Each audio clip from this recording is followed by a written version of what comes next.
ومن يشاقق الرسول من بعد ما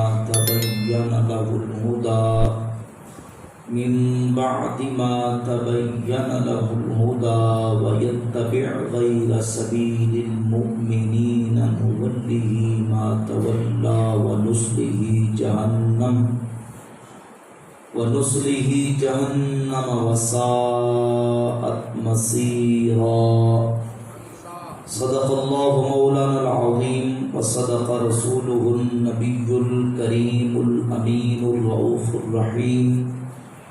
إن الله وملائكته يصلون على النبي يا أيها الذين آمنوا صلوا عليه وسلموا تسليما.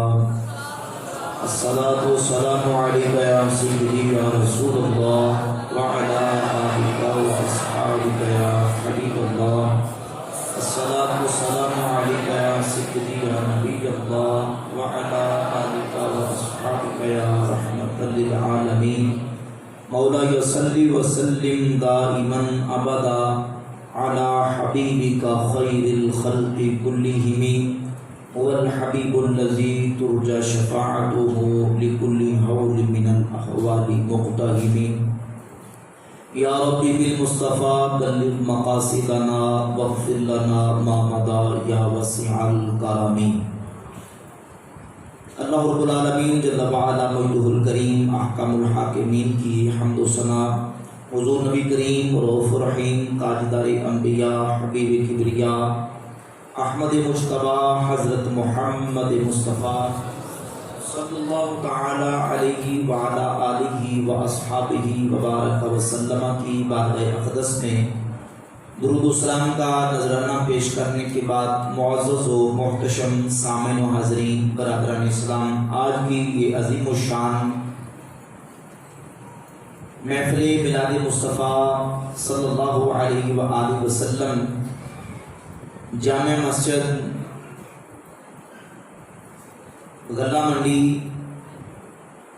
رائے کے اندر سالانہ محافل میلاد مصطفیٰ کی آج کی ہماری یہ دوسری نشست جس میں ہم حاضری کی سعادت حاصل کر رہے ہیں.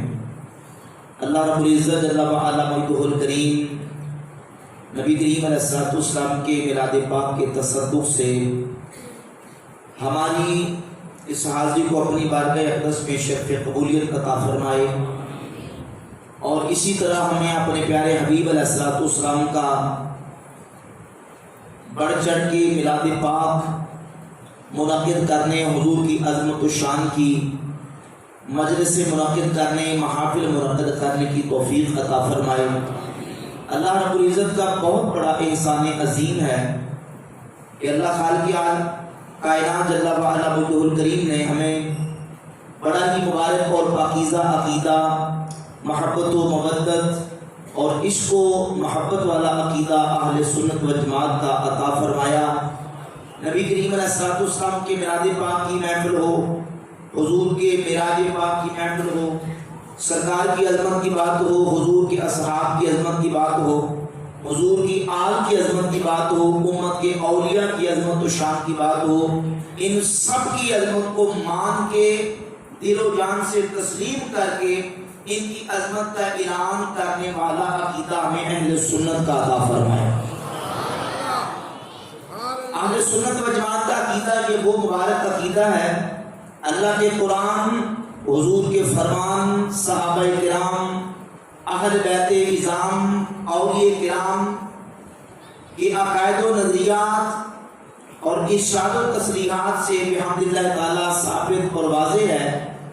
اور حضور کے صحابہ سے لے کر آج تک جو اللہ کے ولیوں کا، اللہ کے محبوب بندوں کا عقیدہ، منہج اور طریقہ چلا آ رہا ہے، اسی کو عقیدہ اہل سنت و جماعت کہا جاتا ہے. جب ہم کسی مسئلے کی، کسی عقیدے کی دلیل کو لیں گے تو یہ بات ہر کلمہ پڑھنے والا جانتا ہے کہ سب سے پہلے عقیدے کا مسئلہ قرآن سے لیا جائے گا اور پھر حدیث سے عقیدے کو ثابت کیا جائے گا، اس کے بعد امت کا جس مسئلہ پر اجماع ہو، اجماع امت کے مسئلہ کو لیا جائے گا، اور جس کو قرآن نے منوایا ان کو ماننا پڑے گا، جن کو میرے نبی نے منوایا ان کو ماننا پڑے گا۔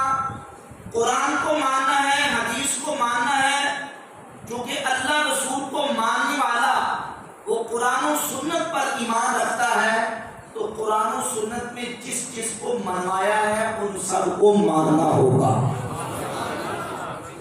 جو اللہ کو مانتا ہے، اللہ نے جس کو منوایا اس کو بھی مانے گا، جو رسول اللہ کو مانتا ہے، رسول اللہ نے جس کو منوایا اس کو بھی مانے گا۔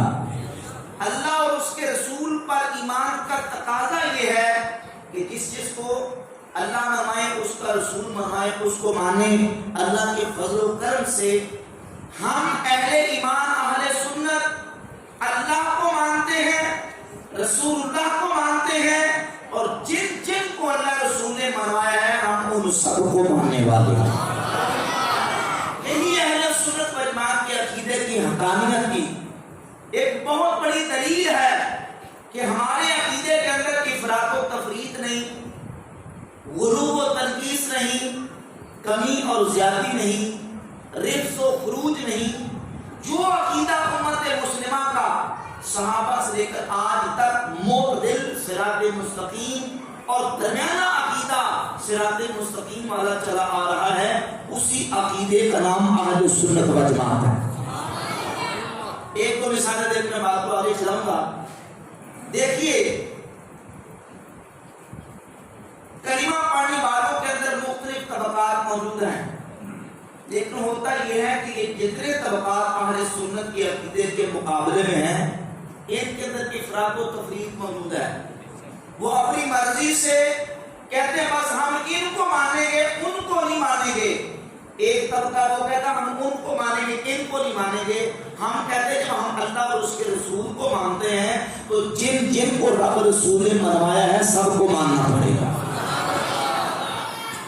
نبی کریم علیہ السلام نے ایک خطبہ ارشاد فرمایا حجۃ الوداع کے موقع پر، المستدرک علی الصحیحین کے اندر امام حاکم حدیث نمبر 318 اور دوسرے نسخے کے مطابق حدیث نمبر 321 لے کے آئے۔ سیدنا عبداللہ ابن عباس رضی اللہ تعالیٰ عنہما حدیث کے راوی ہیں کہ رسول اللہ صلی اللہ علیہ وآلہ وسلم نے حجۃ الوداع کے موقع پر خطبہ ارشاد فرمایا۔ میرا کریم علیہ السلام نے فرمایا تم میں دو چیزیں چھوڑ کے جا رہا ہوں، تم ان کو مضبوطی سے تھامے رکھو گے، کبھی گمراہ نہیں ہوگے۔ وہ دو چیزیں کون سی ہیں؟ کتاب اللہ و سنتی، ایک چیز اللہ کی کتاب قرآن مجید ہے اور دوسری میری سنت ہے، ان دونوں کو ہمیشہ تھامے رکھنا۔ حضور کا یہ ایک خطبہ ہے۔ اب آپ کو کئی ایسے لوگ ملیں گے جو صرف یہی خطبہ پڑھتے ہیں، ان کے جمعہ کے خطبات کا جز، ان کی دیگر مجالس کی تقریروں کا جز، بس اسی پر ہم کہتے ہیں یہ ایک خطبہ نبی کریم علیہ السلام نے ارشاد فرمایا۔ اور حضور کا دوسرا خطبہ صحیح مسلم کے اندر کتاب المناقب کے اندر موجود ہے۔ حضرت زید ابن ارقم رضی اللہ تعالیٰ عنہ صحابی رسول نبی پاک علیہ السلام کا خطبہ بیان کرتے ہیں کہ حضور نے حجۃ الوداع سے واپسی پر غدیر خم کے موقع پر ایک خطبہ ارشاد فرمایا اور کہا لوگوں میں تم میں دو باری چیزیں چھوڑ کے جا رہا ہوں، ان میں سے ایک اللہ کی کتاب ہے، اس کو مضبوطی سے تھام کے رکھنا، اور دوسری چیز میری اہل بیت ہے، اذکرکم اللہ فی اہل بیتی، میں تمہیں اپنی اہل بیت کے بارے میں اللہ کا خوف دلاتا ہوں، میں تمہیں اپنی اہل بیت کے بارے میں اللہ کا خوف دلاتا ہوں۔ یعنی قرآن کو مضبوطی سے تھام کے رکھنا اور میری اہل بیت کا لحاظ کرنا، میری اہل بیت کا احترام کرنا، ان کی عزت کرنا، ان کے حقوق کا لحاظ کرنا، نبی کریم علیہ السلام کا یہ دوسرا خطبہ ہے۔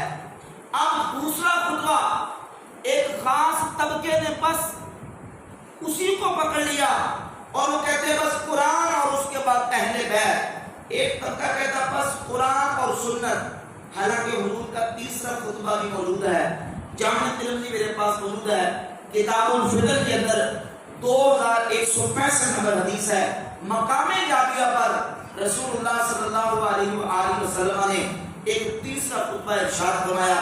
حدیث کے راوی سیدنا عمر بن خطاب فاروق اعظم رضی اللہ تعالیٰ عنہ فرماتے ہیں آج جس جگہ پہ میں کھڑا ہو کے خطبہ دے رہا ہوں, نبی کریم علیہ الصلوۃ والسلام نے اس مقام پہ خطبہ دیا. اور حضور نے خطبہ کیا دیا؟ نبی پاک علیہ الصلوۃ والسلام نے خطبہ دیا, لوگوں اوصیکم باصحابی, میں تمہیں اپنے صحابہ کی وصیت کرتا ہوں. آپ اسے کہتے ہیں سبحان اللہ. اوصیکم باصحابی, میں تمہیں اپنے صحابہ کی وصیت کرتا ہوں. ثم الذین یلونہم, پھر وہ جو ان کے ساتھ ملے ہوئے ہیں یعنی تابعین کی وصیت کرتا ہوں. ثم الذین یلونہم, پھر وہ جو ان کے ساتھ ملے ہوئے ہیں اتباع تابعین کی وصیت کرتا ہوں. لمبی حدیث ہے. فرمایا علیکم بالجماعۃ وإیاکم بالفرقہ, تم پر جماعت کا ساتھ لازم ہے, جماعت کا دامن تھام کے رکھنا. وإیاکم الفرقہ, جماعت سے کٹ کر, جماعت سے الگ ہو کر بننے والے جو فرقے ہیں, جو الگ ہونے والے گروہ ہیں, ان سے بچ کے رہنا. ہمیشہ جماعت کا دامن تھام کے رکھنا. کتنے خطبہ ہو گئے؟ 3. بولیے کتنے ہو گئے؟ 3. ایک وہ طبقہ جو کہتا بس کتاب اللہ اور سنت, دوسرا وہ جو ابھی محرم کو کہتے ہیں بس کتاب قرآن اور اہل بیت, اور تیسرا وہ جو صرف صحابہ کی بات کرتا ہے. سنیو اپنے عقیدے پہ ناز کرو. اللہ کے فضل و کرم سے ہم کتاب اللہ کو مانتے ہیں, سنت رسول کو مانتے ہیں, نبی کی اہل بیت کو مانتے ہیں, مصطفیٰ کی صحابہ کو بھی مانتے ہیں, حضور کے صحابہ کا ذکر بھی کرتے ہیں. اس لیے اعلیٰ حضرت عظیم البرکت مجدد دین و ملت اشاعرہ امام احمد رضا خان محدث بریلوی رحمۃ اللہ فرماتے ہیں, آپ فرماتے ہیں اہل سنت کا ہے بیڑا پار, اصحاب حضور اہل سنت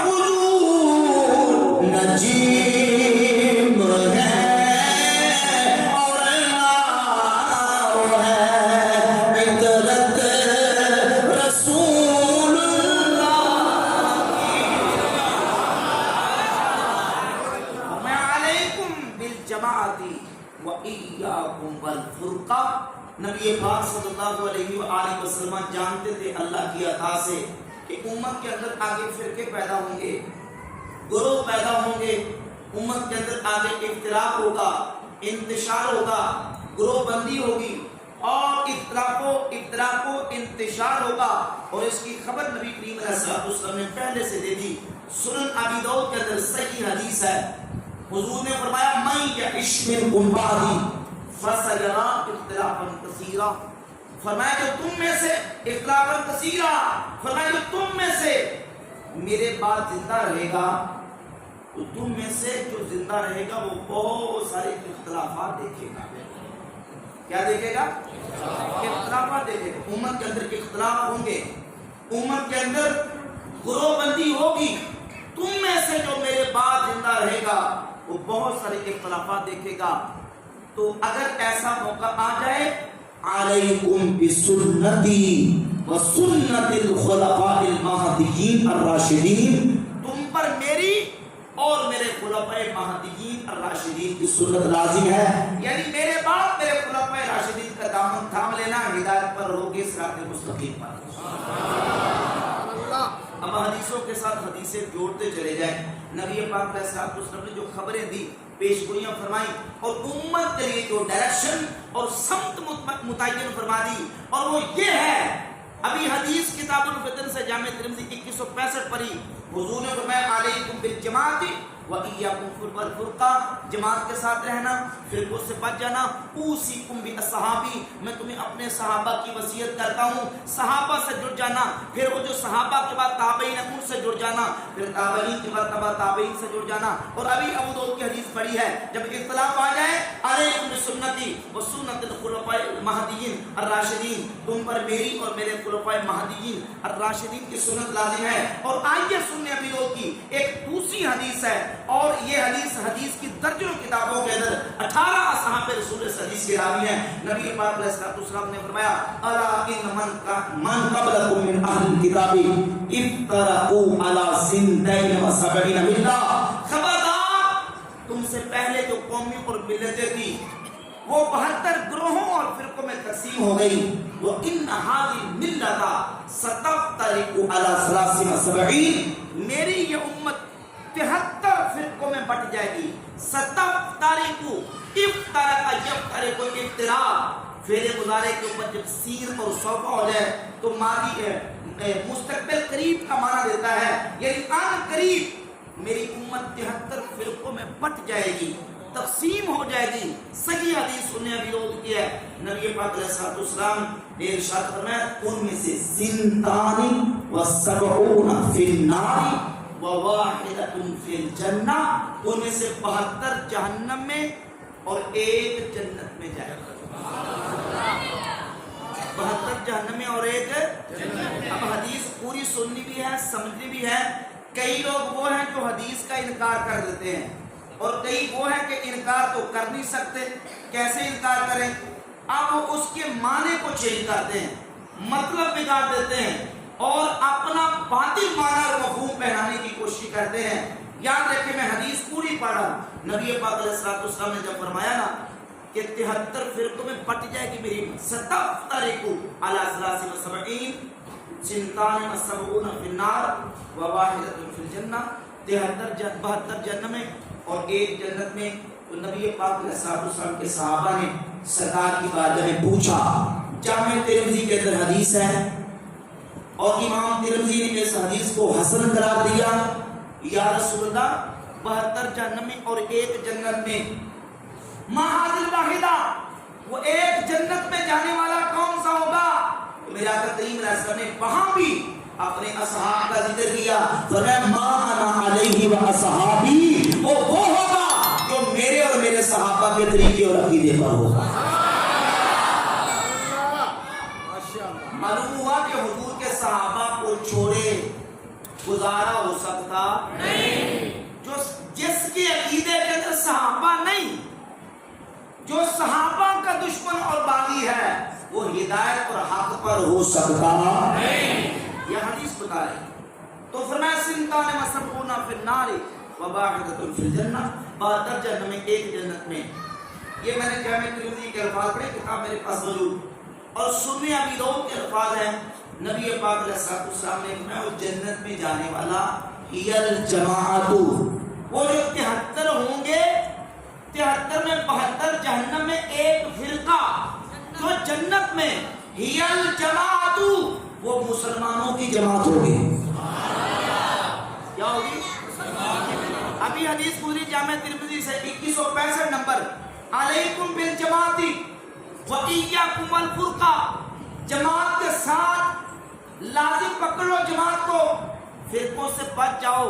معلوم ہوا جن فرقوں کی مذمت کی گئی ہے وہ ہیں جو امت کی جماعت سے کٹ کر بننے والے ہیں، الگ ہونے والے ہیں. صحابہ سے لے کر تابعین، تابعین سے لے کر اتباع تابعین، پھر ائمہ مجتہدین، آج تک اللہ کے فضل و کرم سے جو مسلمانوں کا سواد اعظم اور جماعت اور مرکزی عقیدہ چلا رہا ہے، اسی کا نام اہل سنت و جماعت. اس کا نام کیا ہے؟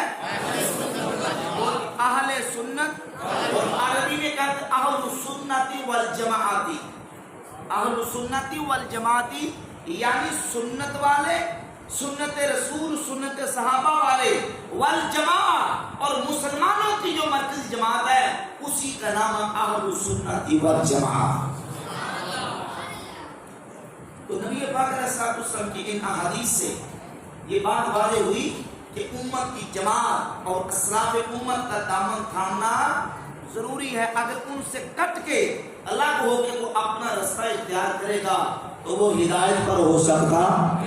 سورۃ النساء کی آیت نمبر 15 میں نے تلاوت کی خطبہ کے اندر اللہ رب العزت نے ارشاد فرمایا وَمَن يُشَاقِقِ الرَّسُولَ من بعد ما تبین له الهدى. اب آیت سمجھ آئے گی, توجہ دیجیے, جو کہ ہم قرآن سمجھتے ہیں حضور کی حدیث کی روشنی میں. سبحان اللہ کہہ دو. یہ ترتیب ہے ہماری اہل سنت کی کہ قرآن سمجھیں گے حدیث کی روشنی میں, اور حدیث سمجھیں گے صحابہ اور امت کے اماموں کی فہم کی روشنی میں. قرآن حدیث کا محتاج نہیں, حدیث کسی امام کی محتاج نہیں, نہ قرآن محتاج ہے نہ حدیث محتاج ہے. ہاں پر ہم قرآن کو سمجھنے میں رسول اللہ کی حدیث کے محتاج ہیں. قرآن کسی کا محتاج ہے نہیں, بھائی رب نبیوں کا محتاج نہیں. وہ چاہے تو کسی نبی کے بغیر بھی لوگوں کو ہدایت دے سکتا تھا, لیکن اللہ نے مخلوق کی ہدایت اور رہنمائی کے لیے 1,24,00,000 انبیاء بھیجے. رب کسی نبی کا محتاج نہیں, رب کو پہچاننے میں ہم نبیوں کے محتاج ہیں. قرآن حدیث کا محتاج نہیں, پر ہم قرآن کو سمجھنے میں حدیث رسول کے, اور حدیث کسی امام کی محتاج نہیں, پر حدیث کو سمجھنے میں ہم اپنے بزرگوں کے اور اماموں کے بولے کیا ہے. یہ جو ایک نعرہ مارا جاتا ہے نا کہ نہ میں باپی نہ میں باپی, میں ہوں مسلم ہندی کتابی, اور بابے سے کچھ ہے نہیں, یہ گویا کے دین کی نفی کرنے کے مترادف ہے. یہ دین ہم تک جو تسلسل کے ساتھ پہنچا ہے یہ امت کے باپوں کے ذریعے سے پہنچا ہے.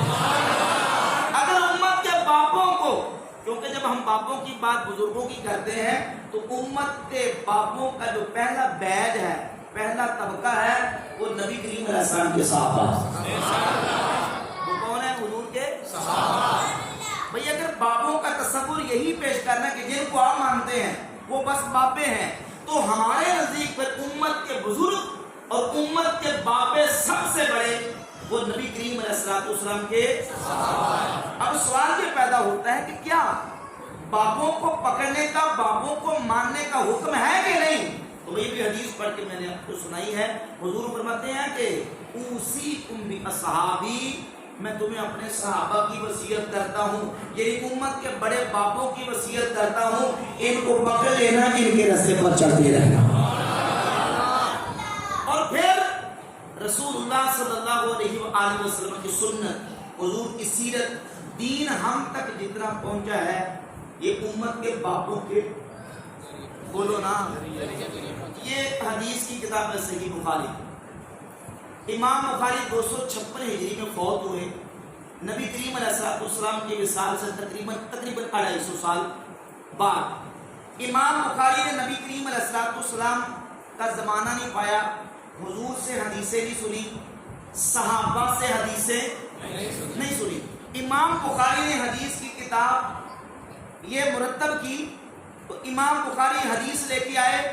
سب سے پہلی حدیث امام بخاری اپنی کتاب میں لے کے آئے, وہ حدیث لکھتے وقت امام بخاری یہ نہیں کہتے کہ میں نے رسول اللہ سے سنا, اللہ کے نبی نے یہ فرمایا. امام بخاری تک بھی حدیث پہنچی ہے تو امت کے باپوں کے ذریعے سے پہنچی ہے. مثلا امام بخاری حدیث نمبر 1 لے کے آئے, تو جو کیجیے, کہتے ہیں حدثنا الحمیدی, یہ حدیث ہمیں ہمارے باپے عبداللہ بن زبیر حمیدی نے بیان کی. قال حدثنا سفیان, وہ کہتے ہیں ان کو ان کے باپے سفیان نے حدیث بیان کی. حدثنا یحییٰ بن سعید الانصاری, وہ کہتے ہیں ہمیں ہمارے باپے یحییٰ بن سعید انصاری نے حدیث بیان کی. قال اخبرنی محمد بن ابراہیم التیمی, وہ کہتے ہیں ہمیں ہمارے باپے ابراہیم تیمی نے حدیث, محمد بن ابراہیم تیمی نے حدیث بیان کی. وہ کہتے ہیں انہو سمع علقمہ بن وقاص اللیثی, وہ کہتے ہیں انہوں نے اپنے باپے علقمہ بن وقاص لیثی سے حدیث سنی. اور علقمہ بن وقاص لیثی کہتے ہیں, وہ کہتے ہیں سمیت عمر بن الخطاب, میں نے یہ حدیث عمر ابن خطاب سے سنی اور حضرت عمر ابن خطاب کہتے ہیں میں نے اللہ کے رسول سے یہ حدیث سنی کہ حضور فرماتے ہیں انما الاعمال بالنیات، اعمال کا دار و مدار نیتوں پر ہوتا ہے۔ اب حدیث رسول امام بخاری تک پہنچی ہے تو کس کے ذریعے سے پہنچی ہے؟ بول کے کوکے کے ذریعے۔ اگر ان بابوں کو درمیان سے نکال دیں تو حدیث باقی بچتی نہیں۔ ذرا امام بخاری نے رسول اللہ کا زمانہ نہیں پایا، حضور کی صحبت نہیں پائی، امام بخاری سن کے حدیث بیان کر رہے ہیں، معلوم ہوا کہ ہر سنی بات ایک جیسی بولے ہوتی نہیں۔ وہ کہتے ہیں آپ سنی ہیں، سنی کا مطلب ہے سن سنا کے سنی، کیا کہتے ہیں؟ سن سنا کے سنی۔ بھائی یہ بات نہیں ہے، یہ جو سن سنا کے سنی والی بات ایک ہوتی سنی ہوئی بات سن سنا کے، یعنی ایرے گہرے نتھو خیرے کی بات سن لی۔ اگر ایرا گہرا نتھو خیرا کوئی بات سنائے تو اس کی بات کا اعتبار نہیں۔ اب ہم نے دیکھنا کہ سنی کس سے ہے، کوئی بات سمجھ آ رہی ہے نا؟ ساری بخاری امام بخاری نے ترتیب دی ہے، یہ نہیں کہا کہ میں نے ڈائریکٹ رسول اللہ سے سنا، وہ کہتے ہیں میں نے اپنے بابے سے سنا ہے، اور اس بابے نے اپنے بابے سے، اس نے اپنے بابے سے، اس نے اپنے بابے سے، چلتے چلتے صحابی تک، اور صحابی کہتے ہیں میں نے رسول اللہ سے سنا ہے، سارا دین ہم تک سن کے پہنچا ہوا ہے۔ ہاں البتہ یہ ہے کہ دین نے سننے کا معیار رکھا ہے کہ ہر بندے کی بات سنی ہوئی آگے کر سکتے نہیں، دیکھنا یہ کہ سنی کس سے ہے، پھر اس کو پرکھنا ہے اور دیکھنا ہے کہ اگر سنانے والا معتبر ہے، سنانے والا ثقہ ہے، عادل ہے، تو دین سارے کا سارا ہم تک پہنچا ہے سننے کے ذریعے سے۔ بھائی بات سمجھ آ رہی ہے نا جی؟ تو یہ ترتیب ہے اللہ کے فضل و کرم سے اہل سنت و جماعت کی۔ ہم قرآن کو سنت رسول سے سمجھتے ہیں، سنت کو ہم صحابہ اور اہل بیت اور امت کے ائمہ کے ذریعے سے سمجھتے ہیں، جو قرآن پڑھے اور قرآن پڑھ کے مطلب اپنا نکالے، مفہوم اپنا نکالے، یہ نہیں دیکھنا کہ یہ قرآن پڑھ رہا ہے، دیکھنا یہ ہے کہ قرآن پڑھ کے مطلب وہی بیان کر رہا ہے جو حدیث نے بیان کیا، صحابہ نے بیان کیا، مطلب اپنا بیان کر رہا ہے، کیونکہ نبی پاک صلی اللہ علیہ وآلہ وسلم کی واضح حدیث موجود ہے صحیح بخاری صحیح مسلم کے اندر متعدد مقامات پہ۔ میں صرف آپ کے سامنے خلاصہ رکھنا چاہتا ہوں اور آگے چلتا ہوں۔ صحیح بخاری کے اندر 6930 31 32 33 34 اور صحیح مسلم کے اندر 2449 50 51 52 53 سے لے کر 70 تک 20 سے زیادہ احادیث موجود ہیں۔ نبی پاک صلی اللہ علیہ وسلم نے ایک گمراہ فرقے کی نشاندہی اور پیشگوئی فرمائی کہ امت کے اندر ایسے ایسے لوگ پیدا ہوں گے، فرقے فرقیاں تنظیمیں طریقے بڑی پیدا ہوں گی۔ توجہ سے سنیں، یہاں میرا کسی خاص بندے کو ٹارگٹ کرنا مقصود نہیں، حدیث کی کتابیں میرے پاس موجود ہیں، جو لفظ پڑھوں گا اس کے دکھانے کا ذمہ دار میں ہوں۔ اگر حدیث کا لفظ پڑھوں اور وہ خود بخود کسی کے اوپر جا کے فٹ ہو جائے تو اس میں میرا قصور ہے نہیں، بولے میرا قصور ہے نہیں، پھر اس کو اپنے احوال کی اصلاح کرنی چاہیے جس کے اوپر جا کے لگ رہی ہے۔ میرا کریم صلی اللہ علیہ وآلہ وسلم نے ارشاد فرمایا، میرے صحابہ، یخرج فیکم قوم، تم میں ایک ایسی قوم نکلے گی، تحقرون صلاتکم مع صلاتہم، اتنی نمازیں پڑھیں گے کہ تم اپنی نمازوں کو ان کی نمازوں کے مقابلے میں حقیر جانو گے، وصیامکم مع صیامہم، تم اپنے روزوں کو ان کے روزوں کے مقابلے میں بہت تھوڑا جانو گے، وعملکم مع عملہم، اپنے اعمال کو ان کے اعمال کے مقابلے میں بہت تھوڑا جانو گے، یقرؤون القرآن لا یجاوز حناجرہم، وہ قرآن تو پڑھیں گے لیکن قرآن ان کے حلق سے نیچے نہیں جائے گا۔ لیست قراتکم الی قراتہم شیئا، سننے میں الفاظ ہے، تمہارا قرآن پڑھنا ان کے قرآن پڑھنے کے مقابلے میں کچھ بھی نہ ہوگا۔ یتلون کتاب اللہ رتبا لینا، صحیح مسلم کے الفاظ ہیں، وہ اللہ کی کتاب کو بڑا زبانیں موڑ موڑ کے پڑھیں گے، لا یجاوز حناجرہم، لیکن قرآن ان کے حلق سے نیچے نہیں جائے گا. یقولون من قول خیر البریہ، یقولون من خیر قول البریہ، دو طرح کے الفاظ ہیں. وہ حدیثیں پڑھیں گے، قرآن پڑھیں گے، نمازیں اتنی زیادہ پڑھیں گے، تم بھی نمازیں پڑھتے ہو صحابہ، لیکن وہ تم سے زیادہ، اتنی زیادہ کہ ان کی نمازوں کے مقابلے میں تم اپنی نمازوں کو بہت تھوڑا جانو گے، روزوں کو تھوڑا جانو گے، اپنے اعمال کو تھوڑا جانو گے. اتنی اعمال وہ کریں گے، نمازیں روزے سارا کچھ کریں گے، لیکن حضور فرماتے ہیں قرآن حدیث پڑھنے کے باوجود یمرقون من الدین مروق السم من الربیہ، وہ دین سے ایسے نکل چکے ہوں گے جیسے تیر شکار کو اللہ کے پار نکل چکے. ان کا دین کے ساتھ کوئی تعلق نہیں.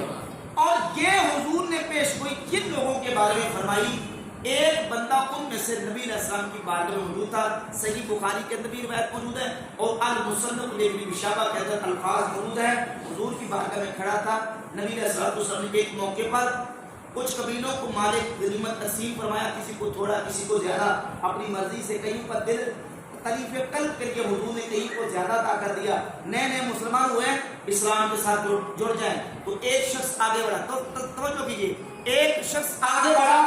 صحابہ کہتے ہیں اس کی صورت و شکل و حیت کیسی تھی؟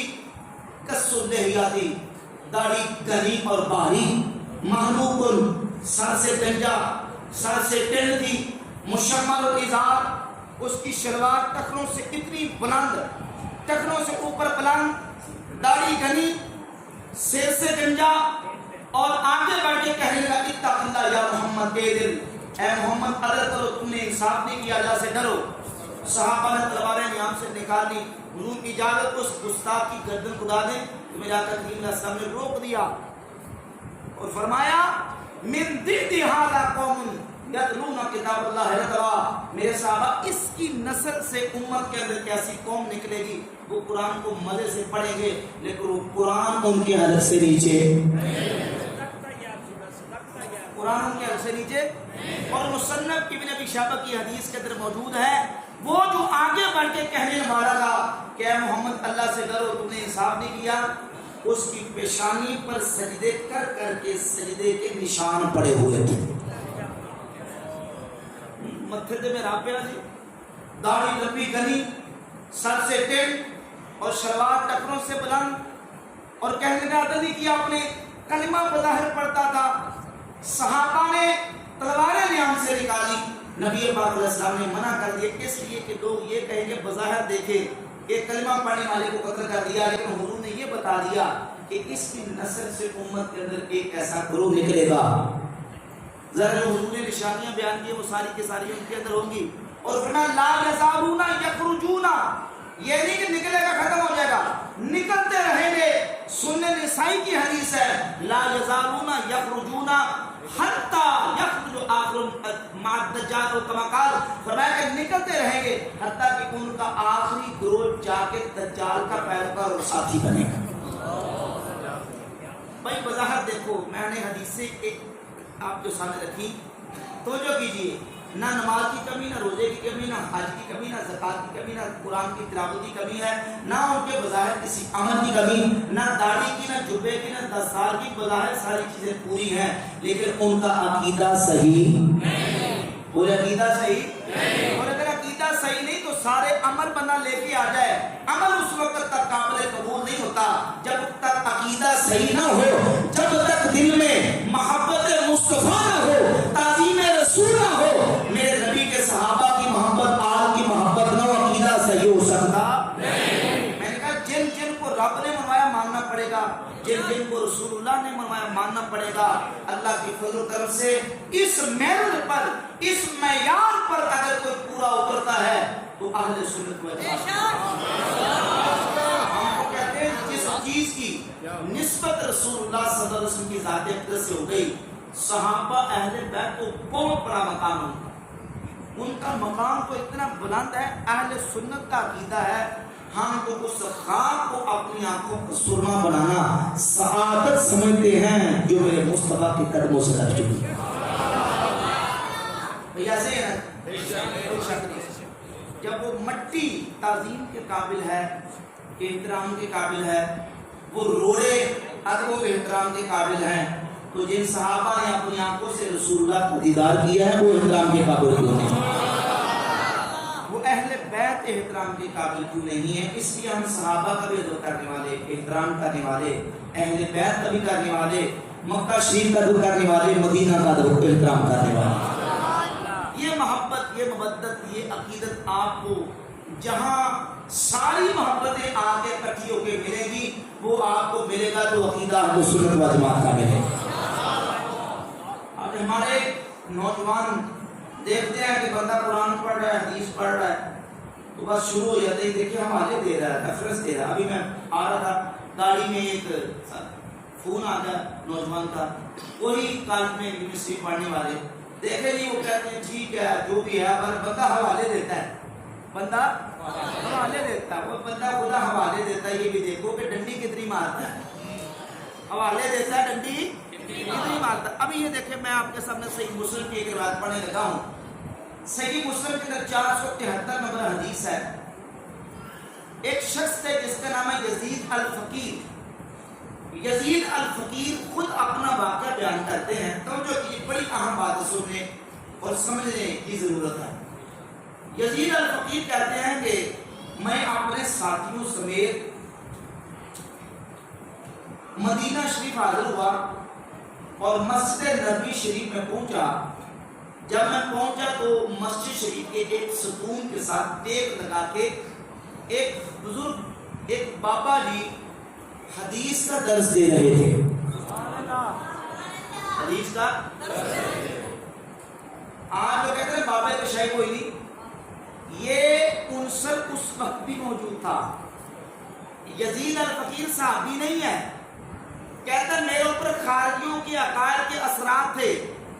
مسجد نبی شریف میں پہنچا، حدیث سنا رہا ہوں صحیح مسلم کی، پہنچا تو ایک بابا جی حدیث کا درس دے رہے تھے اور یہ بیان کر رہے تھے کہ جب جہنمیوں کو جہنم سے نکالا جائے گا، جہنمیوں کو جہنم سے نکالا جائے گا، تو میں نے فوراً کہا کہ بابا جی شیخ صاحب کیا کہہ رہے ہیں، جہنمی جہنم میں جا کے پھر نکلیں گے؟ آپ کیا بیان کر رہے ہیں؟ قرآن تو یہ کہتا ہے، قرآن مجید کی سورہ السجدہ کی آیت نمبر 20 پڑھی، کلما ارادوا ان یخرجوا منها اعیدوا فیہا، جب جہنمی جہنم سے نکلنے کا ارادہ کریں گے، اعیدوا فیہا، ان کو واپس جہنم میں لٹا دیا جائے گا۔ جب جہنم سے نکلنے کا ارادہ کریں گے تو ان کو لٹا دیا جائے گا، وہ نہیں نکل سکتے۔ پڑھا قرآن ہے، کیا پڑھا؟ یزید الفقیر کہتے ہیں میں نے قرآن کی آیت کا حوالہ دیا، سورہ سجدہ کی آیت نمبر 20 کا۔ یہ قرآن کہتا ہے جب جہنمی نکلنے کا ارادہ کریں گے تو ان کو واپس لٹا دیا جائے گا، اور آپ یہ کہہ رہے ہیں جہنمی جہنم سے نکلیں گے، یہ کیسے ہو سکتا ہے؟ قرآن کی مخالفت کر رہے ہیں۔ لیکن اتنا پتہ نہیں کہ وہ بابا جو بیٹھے ہوئے تھے وہ عام شخص کی، وہ رسول اللہ کے صحابی حضرت جابر رضی اللہ تعالیٰ عنہ۔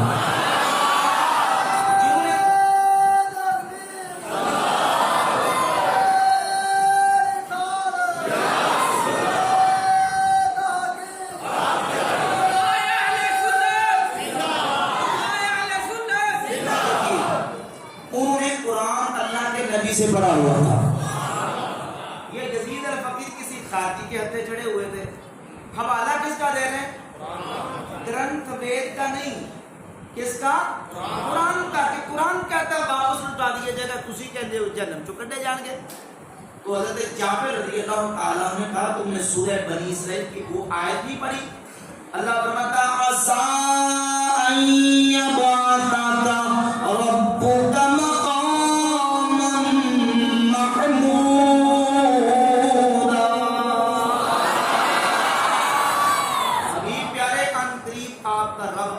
مقام محمود پہ کھڑا کر دے گا۔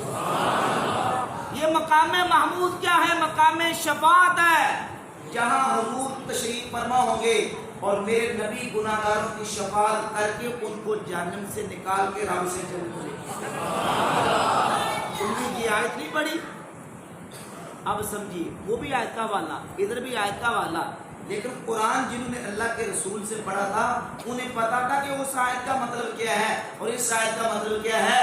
یعنی اللہ تعالیٰ ان گناہگاروں کے حق میں نبی کی شفاعت کو قبول کرے گا. اور صحیح بخاری کے اندر حدیث موجود ہے 7439 نمبر. نبی پاک علیہ السلام نے فرمایا پھر نبی شفاعت کریں گے, پھر ملائکہ شفاعت کریں گے, ایمان والے شفاعت کریں گے. رب اہل ایمان کی شفاعت بھی ایمان والوں کے حق میں قبول کر کے ان کو جہنم سے نکال کے اپنی بارگاہ سے جنت عطا فرمائے. وہ شفاعت جب ہوگی تو اللہ تعالیٰ شفاعت قبول فرما کے تو گناہگاروں کو جہنم سے نکالے. ہوں سمجھ آئی گل. یزید الفقیر کہتے ہیں جب جابر بن عبداللہ انصاری نے ہمیں یہ سمجھایا تو صرف ایک بندہ باقی بچا, باقی ہمارے بندے جتنے تھے سارے کے سارے توبہ کر کے سچے پکے سنی بن گئے. یہ سنی اس لیے کہہ رہا ہوں کہ اس وقت صحابہ کا عقیدہ وہی تھا جو اہل سنت و جماعت کا عقیدہ تھا. کیونکہ اہل سنت و جماعت کا مطلب یہ ہے جو صحابہ سے لے کر آج تک عقیدہ چلا رہا ہے وہ عقیدہ اللہ کے فضل و کرم سے. تو اب معلوم ہوا کہ یہ نہ دیکھیں کہ قرآن پڑھ رہا ہے, یہ دیکھیں قرآن پڑھ کے مطلب ہی صحیح بیان کر رہا ہے کہ نہیں کر رہا. کوئی بات سمجھ آ رہی نا جی. اہل سنت و جماعت کا اللہ کے فضل و کرم سے یہ عقیدہ صدیوں سے چلا آ رہا ہے جو کہ سواد اعظم اور مسلمانوں کی جماعت ہے. یہی عقیدہ پر حق ہے, یہی صراط مستقیم ہے. اس کے دائیں بائیں اردا گرد جو فرقے فرقیاں تنظیمیں تحریکیں اس عقیدے سے عدول و اعراض کر کے بیٹھے ہیں وہ ہدایت اور حق پر ہو سکتے نہیں. اللہ کے فضل و کرم سے اہل سنت و جماعت کا پاکیزہ عقیدہ مبارک عقیدہ ہے. اللہ نے اسی عقیدے پر زندگی اسی پر موت نصیب فرمائے. باتیں بہت ساری ہیں. مجھے دوستوں نے کہا تھا کہ آخر میں آپ نے کوئی چند منٹ دینے ہیں. کئی دوست اب آپ نوجوان ہوتے ہیں, آج کا سوشل میڈیا کا دور ہے تو نوجوان ہمارے جو کچھ سوشل میڈیا پہ آتا ہے اپنی دل کو چوری کرنے کے لیے سننے کے لیے بیٹھ جاتے ہیں. پھر ان کے اذہان کے اندر تناؤ کے اندر اس طرح کی وساوس اور اس طرح کے خدشات پیدا ہوتے ہیں کہ جس سے وہ ڈسٹرب ہوتے ہیں, پریشان ہوتے ہیں. تو ان سوالات کے جوابات پھر ان سے ان کو تسلی کچھ نہیں مل پاتے. تو میرا ویسے بھی روٹین ہے جہاں دل سے میں پہ جاؤں تو خوشی ہوتی ہے کہ دوست اب جو بیٹھے ہوتے ہیں سامعین میں سے کوئی دوست سوال کرنا چاہتا ہو تو میں موقع دیتا ہوں. تو میں نے گفتگو یہاں پوری مکمل کر دی ہے. میری گفتگو سے متعلق کسی دوست نے کوئی سوال کرنا تو کر سکتے ہیں.